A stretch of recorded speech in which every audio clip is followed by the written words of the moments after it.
It is my honor and privilege to present to you the grade 10 completers who have successfully completed the academic requirements of the curriculum for school year 2024-2025. I am endorsing them to you. Welcome them in your community, the senior high school, and make them part of your family. Ms. Edna Policarpio, I warmly welcome these 532 grade 10 learners to the senior high school community and be part of our happy family next school year.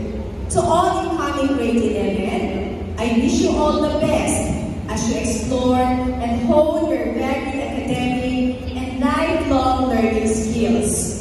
Rest assured that in your journey, your senior high school family will worthily accommodate and walk through each one of you.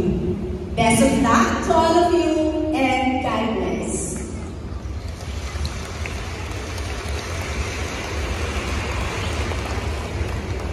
Thank you very much, our dear assistant principals, Ms. Edna and Dr.